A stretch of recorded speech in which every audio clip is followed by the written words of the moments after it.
Hello, and welcome to this week's episode of Club Thrive, the podcast with me, Kate Sterling. Lovely to have you here. Lovely to see you. Just slightly readjusting the camera. See you, those that are on YouTube. I've literally got I'm streaming to YouTube and I'm recording this to try and use some stuff for social media as well.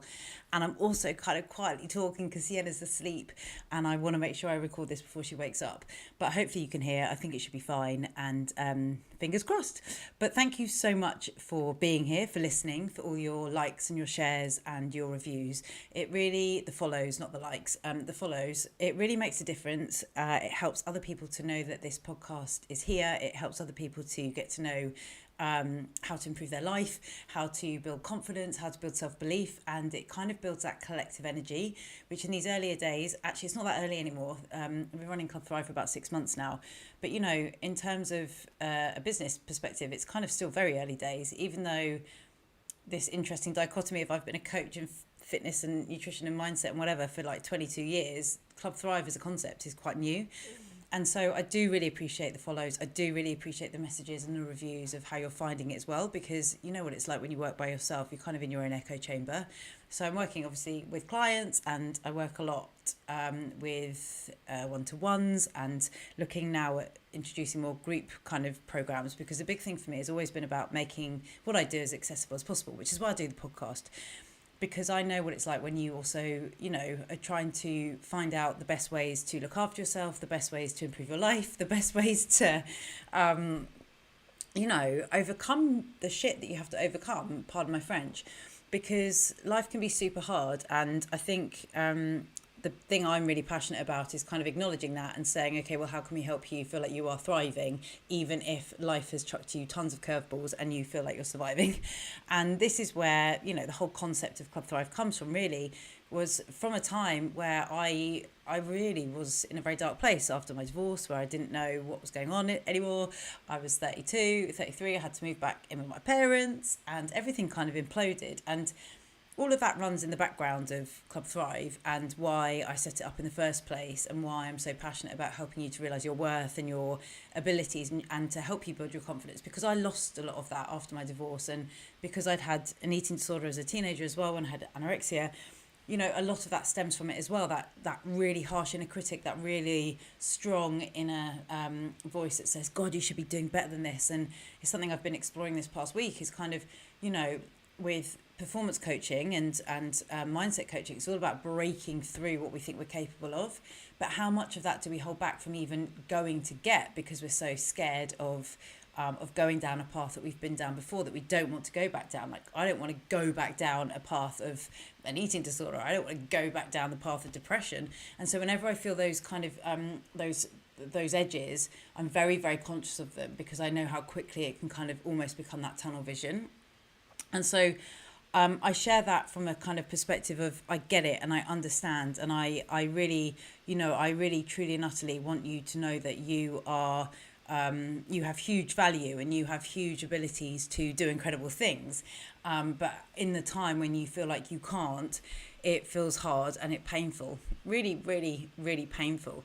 And, you know, I've been reflecting about this recently in terms of my own choices and my own hyper independence in a way. I'm in a relationship now and I have a baby, but I still really struggle to trust that I can, it's not like I struggle to trust my partner, it's trusting that I don't have to do it all. And I think especially, not even especially as a parent now, but, you know, kind of especially in this time of letting go more and trusting myself more, I'm still overcoming those things that have become a subconscious or a knee-jerk reaction to the time after my divorce, where I basically had to start my life completely from scratch. And when I consider that, and I think that, wow, that's 7 years of rebuilding a life and starting afresh, really, then I'm doing really well. And I can't compare my life to my friends that have not been through divorce and that have a different career path and that are doing things differently. And like, we just can't compare ourselves. We can't compare ourselves like that, but of course we naturally do. And so this is what I want to kind of give you in this episode, is the tools for how you can continue to build that inner voice. because what I really learned after my divorce was that you have to keep working at it. It's like a practice. It's a dedicated commitment to the rest of your life. And this is not a heavy thing. This is an incredible thing, because actually what's going to happen then is that you develop this voice and these mechanisms and these tools and these resources from within you to help you, whatever the situation. Hopefully, obviously, we don't have horrible events happening time and time again in our lives. But we also cannot control the outcomes often in our life. Like, we often don't know what's happening. Stuff does come at us from all angles, or we find ourselves in a new situation and it bashes our confidence, or we start to tell ourselves we can't do something and that stops us from almost even trying or going back out there. And so this is really about saying, okay, well, we appreciate all of that. That's human nature. And it doesn't deny the fact that it happens. We can't pretend these things don't happen. They do happen. There's no point pretending that that isn't a thing. It's about saying, here are some things that you can do when that happens so that you don't get completely blindsided by them, so that your emotions don't take over. And, you know, the more I kind of realise, the more I kind of reflect, it's about that emotional intelligence as well, that ability to not let your emotions swamp you. And I say that from someone who is highly sensitive, who there's a concept in coaching with dissociation and association. So when we're associated something, we're very much in that world of the thing. So, you know, when you go through a breakup, for example, and it's very, very painful, you are associated to that breakup. Everything is incredibly loud and intense. By dissociating yourself from it, almost by kind of like cutting that cord and creating that space, you're able to deal with it better. But when you've got a lot of things going on at the same time, it's very hard to kind of, you're associated and trying to dissociate, because you've kind of got this association with the emotions, and you're also trying to dissociate to deal with the emotions. And what I have found as well is that sometimes when we dissociate so much to deal with our emotions, it's then hard, we then dissociate full stop, and it's hard to reassociate. And I've noticed it with my daughter, where I'm really conscious of like, okay, I feel like I should be feeling something here and I'm not feeling something. Have I dissociated so much from that feeling side of stuff to try and protect myself, that actually I need to, or I want to reassociate with her to be able to have that emotional connection. I'm not saying I'm cold. I'm not saying I'm non-empathetic. That's my problem, is that I overly understand, and I overly kind of go through that with you, those experiences. And I think that's a concept that actors probably also very much understand, those of you that work in the field where you are having to step into the shoes of other people, unlike for example the other end of the spectrum, perhaps, well, even as a coach or as a doctor or as a counsellor or therapist, you have to dissociate, because we can't associate with your stories all the time, because we'd just be upset all the time. Like, the boundary there is very difficult to maintain for our own well-being. And so there's this balance of associating and understanding, but also being able to dissociate and saying, okay, well, how can I best support you with the tools, so that you don't then feel like you're also in the story of the other person. And what I used to find was that I was so associated with all the feelings, I couldn't control them. And I think that's probably why my anxiety and my depression and all the coping mechanisms that I have developed over time in my life, whether that's, you know, the relationship with food or with exercise, it's all these kind of coping mechanisms to deal with the stuff that we have thrown at us. But the big binding thing through all of this is your mindset and how you think. And it's all well and good saying, well, do you just develop a strong inner voice? How? How do you do that? And this is what, you know, we're going to explore, like I said, today. And also, just please know, it's a practice. I have been doing this every single day, probably since like I was 18, trying to overcome my eating disorder. I'm 38 now, 20 years.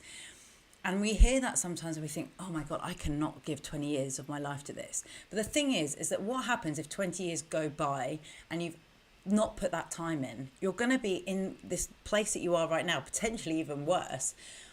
If you put that time in every single day over the 20 years, you're not going to notice it. It's just going to pass. The time is going to pass anyway. And who knows what will happen in 20 years? Who knows what stuff's down the line for us? We just don't know. And letting go of that control can be very scary sometimes. But I'm saying that if, you know, there's that proverb, isn't there? The best day to plant a tree was 20 years ago and the next best day is today. It's the same concept.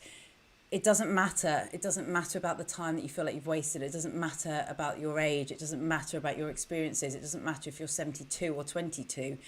the best time to start is today. The best time to start is right now. And, I'm having to do a lot of this right now with like comparing or not comparing my life to the lives of some 20-year-olds who are just growing up in a different time. And I know we're all growing up. We all kind of still grow up. We're all growing up. Our life is an experience of growing up. But we can't compare ourselves to the people that are in a different part of their life and a different part of the generational kind of shift of the world, and in a different experience to us, who have different genetics and different backgrounds and different experiences and different genetic makeup, like I just said, because we are all entirely different. And when we embrace that and we accept it, it gives us this, oh, thank God, this ability to deal with the stuff we're processing.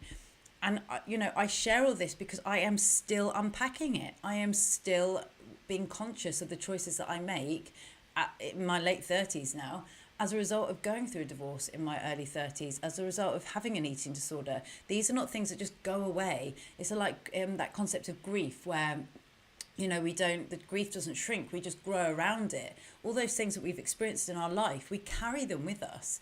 And it's how we've processed them at the time versus maybe not.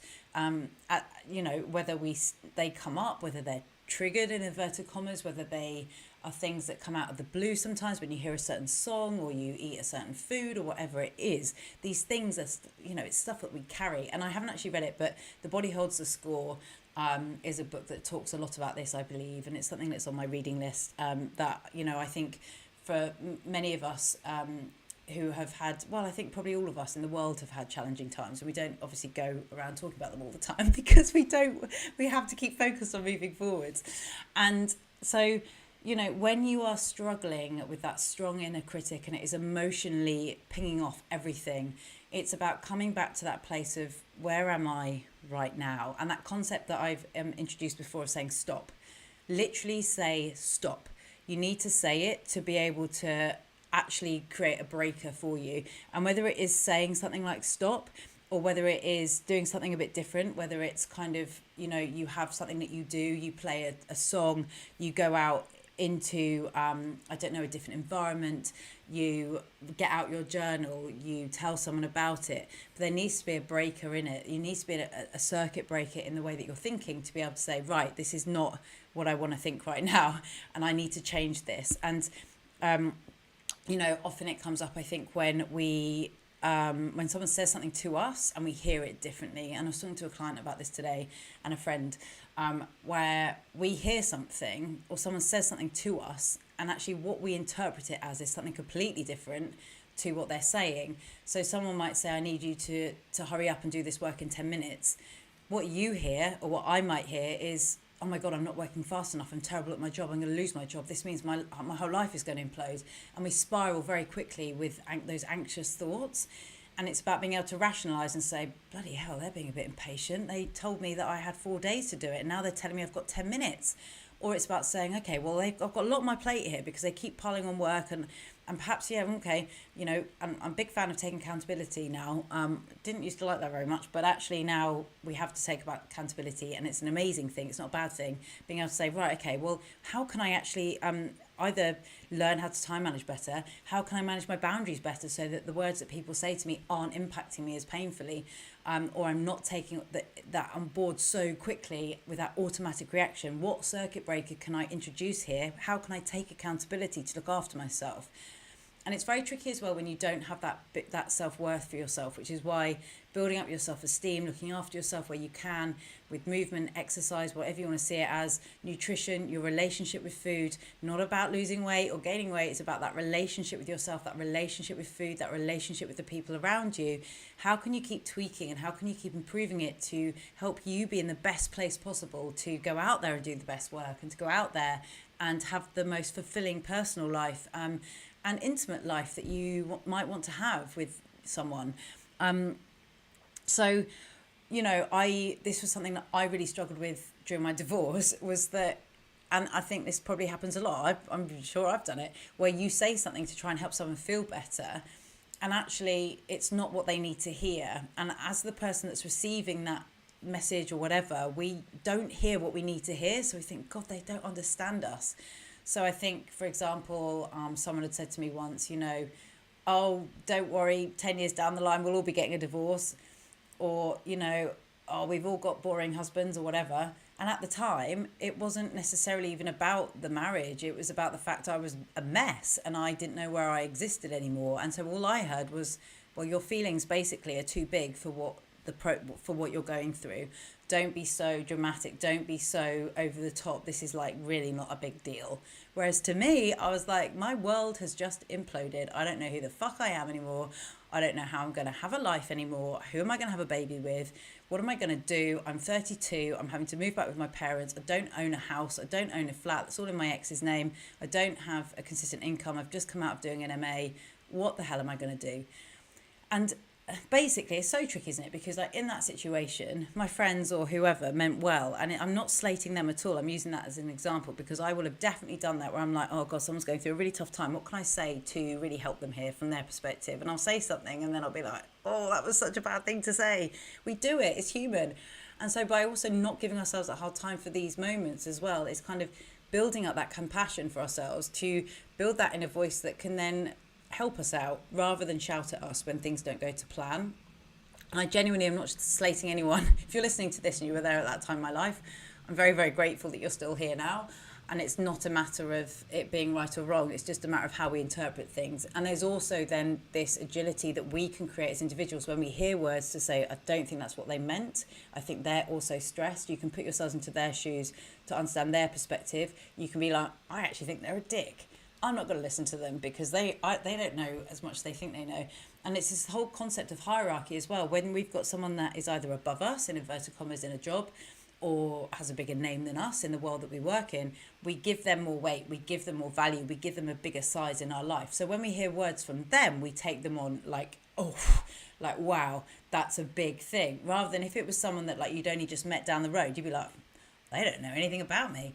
And it's about finding that balance of where you give that value to what you're hearing, to also understand that actually what we hear and from who we hear it from, we get to choose how we interpret that information. We get to choose how much value we give it.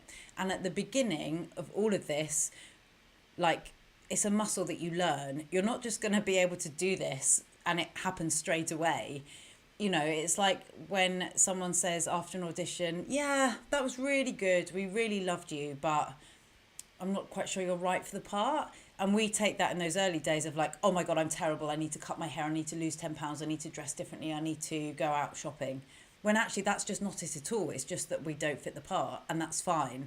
And actually that's a good thing. Maybe maybe someone else maybe would have done a terrible job. We don't give ourselves that chance to be like, maybe I could be shit at this. Maybe actually sometimes I will be terrible at something and that's okay too. Because we want to be good, because we care and we want to do a good job and we want to be liked and we want to be loved actually. We really want to be accepted. And so it's about being comfortable with those things and those things not happening, of not being right, of not being perfect, of being a bit shit, of not being right for the part in our, you know, whether we're talking in an acting job or in any job really, and saying, okay, well, I've had a lucky escape there. Maybe that job would be shit. Or maybe, you know, I'm not ready for it. Maybe I would have freaked out and I wouldn't have done a good job. What can I do to make sure that when I do get the job, I'm going to smash it. I'm going to be the best. And you can use that as an opportunity to build that inner voice. So rather than when things go wrong or we hear things from people where it really is painful, rather than it taking us down, we can say, how can I use this to my best of abilities to actually become more emotionally agile, to be able to deal with these situations better, to be able to say, no, hang on, look at this, this and this, because I'm going to go off and find some evidence of why I am good for the part. You are wrong. You missed out. And it's also about taking that energy in too, of kind of not necessarily being like, okay, I was really wrong, but, you know, I wasn't right, but saying, hang on, actually, no, I am best for the job. What are you talking about? You're not even looking at what I'm capable of, so that you also build your own self-confidence and your own information that you can say, no, hang on, here you go. And then if it's still not enough, then it's their loss. And ultimately, like, there are going to come times in our life when this happens, and likewise in personal situations where people are going to say things that they don't mean, or they're going to say things because they're also having a difficult time, and we can use our own understanding of their perspective to say, okay, I'm just going to give that person some space. I don't think they're in the right place to really help me. I don't think they're the right person to help me actually. They just don't get it. I'm going to go find someone who does understand it, who is going to help me, who is going to support me, who is going to help me to feel safe enough to share what I need to share. And this is the other really important thing. If you're feeling very vulnerable, it's very hard to share those things with people that you don't trust. And if you do share them with people you trust and then you don't hear back what you think you need to hear, then it almost becomes like information of proof that they don't love you. And that was another thing that after my divorce I really struggled with, was this thing of like, I just needed to be told I was loved. I just needed to know that I was accepted still. And instead, all I did was I collated all the information, and all I heard was the information that told me that I wasn't loved, and that basically, yeah, I don't know. I want to try and be a bit careful with what I say, but basically that like I wasn't the preferred person in the situation. And that's my interpretation. They weren't saying, or people weren't necessarily saying that. But as someone that was hurt and in pain, that's what I heard it as.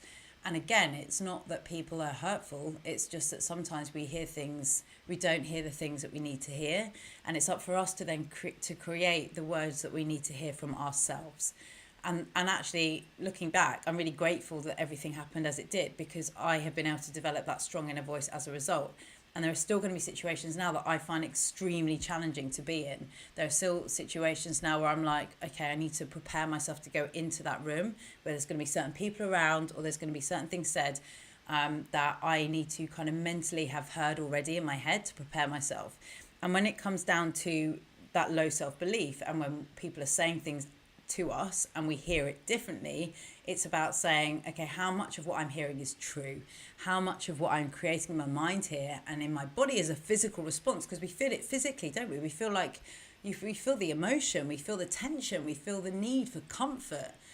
And it's about catching those things that you can make choices that don't inhibit you further on, that are in alignment with your values. So say, for example, you've had a really bad day and you have said you're not going to drink all week, and I'm just using that as a bit of an extreme example, or that you're going to try and eat better this week or whatever, or you're going to commit to your exercise, and you have something that goes really wrong in the morning, and immediately the voice in your head's like, well, that's no point, like, let's go, right, I need something here, I need something to feel better. I'm going to get through the day and I'm going to buy that bottle of wine on the way home. And then you've got more proof as well that you're not good enough, because you're now self-sabotaging a little bit, because you're collating proof of why you're not good enough. You're collating proof of why you're a failure, to say, well, actually, look, this is what they said, and here's the evidence. And it's like we create our own downfall by doing that. And self-sabotage isn't that simple, but by clocking these things that you're feeling, and by clocking the things that you hear and then respond to, you are then able to act on the things that you're feeling in a way that's going to help you, rather than strip you of that autonomy and of that power and of that strength to deal with things in a way that you need and want to deal with them in. And I think it's so important to remember that inner dialogue. It starts as soon as you wake up. Even if your day doesn't go to plan, it's about saying, okay, right, what do I need to do now to make this day still a great day? And it's about also reframing everything as it happens throughout the day. And to begin with, it's going to be a very conscious thing that you need to be aware of. And over time, it becomes like a muscle. You start to do it naturally. The reframes just come in. You start to look for the opportunity. You start to look for the proof of why you are good. You start to decide, okay, I'm going to let that go a bit quicker this time, because last time I held on to that for like 2 weeks and it really didn't do me very well. Everything that we experience gives us more information. So I had a job a few weeks ago that I auditioned for, and I was like, wow, that's going to be like a really good buyout if I get that. So I didn't get a recall, I didn't get anything from it, but what I did get was the imagination of what it felt like to get that money into my bank account. So again, I was able to up-level what I believed I was ready and able and deserving to receive. I'm like, yeah, I can do that, that's cool. And so all of these moments, whether it's in your personal or your professional life, are helping you to develop that stronger inner voice when you act like this, to really go further in your life. And it's super important that if you want to achieve something, you have to believe it's possible. And that comes from that inner voice. So that whatever people are saying at you, you've almost got that aura around you to protect you. And I'm not saying you ignore it. You're not completely dissociated from hearing things. You still hear the things, but you're able to then create that distance to say, whoa, hang on, I'm not going to just snap in, like, what's the word? When you not interpret. I'm not going to interpret what someone's just said. I'm just going to take a pause and break it down.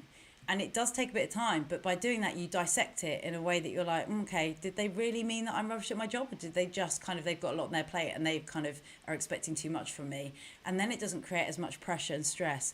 And it's really important to remember you do deserve the things that you want to have and receive. It's important that you work on that belief. It's important that you identify with the things that you want to achieve. And sometimes when we have these moments of lower self-esteem and lower self-belief, it's because we don't believe we're capable of things that we want. And so it's about shortening that gap, understanding that people often say things without meaning for it to be hurtful. They're coming from a really, really good place. They're coming from a place of, this is me too. And it's about you saying, okay, this is where I need to be in order to get to where I want to go. You need to be able and ready to sacrifice the things that you are okay to let go of to be able to get what you want. Sometimes that means going for a workout rather than going to the gym, going to the pub. Sometimes that means going for a glass of wine rather than going to the gym, depending on where your focus is. If you are someone that is hyperfixated, for example, on your health, and that's becoming like you are not doing enough, it could be beneficial for you to go and have a glass of wine with your mates to appreciate all the things that you are also good at. In terms of, having a chat, enjoying life in a different way. Whereas if you're also someone that maybe goes to the pub every single night and that's not helping you feel very good, maybe it's that you're going to swap out one of those nights for the gym because you deserve it, because you deserve to feel better rather than using it as a way of hiding how you're truly feeling. And then when all these things are aligned, you are aligned to the outcomes that you desire. You are aligned to the things that are going to help you achieve what you want to achieve. They're going to help you build that inner voice. And it's going to help you to handle those moments where what you hear is not what's being said. And if it is what you hear is what's being said, then that person possibly isn't. Is that person right for you? Is that person right to be in your circle of energy? Is that person someone you really want to hang around with? Maybe not. Who knows? That's up to you to decide. I know it's challenging. I need to go because I think Sienna's waking up. But, appreciate that there are challenges out there. We're always told to reframe things as easy. Understand what you're finding hard first so that you can reframe it, so that you can break it down. What is it that it's hard? What is it that you're scared of? What is it that you don't believe? And we have to trust ourselves. If you take anything from this podcast episode this week, please work on that self-trust. Work on finding that proof of all the things that you are doing great in your life. And this is the other thing. A year ago, I was absolutely sick with anxiety about where my life was going. I had no idea. I had very close family members, very unwell. I was cacking my pants about the gas and electricity bills. And if I could have seen myself now, I would never have had that stress, right? In a year's time, you're going to look back and be like, why did I stress so much? So also maybe place yourself a year down the line, speak back to yourself where you are right now to reassure you, to remind you that it is going to be okay. Everything is going to be okay. Shorten the gap between where you are now to what you want so that it feels chunkable, achievable, doable. Set yourself up for the ultimate success. Set it up. Set yourself up for success. Anytime that you feel like you are sabotaging or taking yourself a backward step from where you want to go, just clock it. Don't give yourself a hard time. Have a chat with yourself, check in with what you need to do next, and then take that step. And then that way you feel like you are constantly moving forwards. Okay, I'm going to make a run for it to go and get Sienna up. But you have an amazing week. Please do like, share, follow, share, review the podcast. If you do one thing, please can you share it with a mate. So if you're going to do one thing, go and share it with a friend, whether it's this episode or another episode, to help boost that self-belief in someone that's having a difficult time. Okay, have a great week and I will speak to you soon.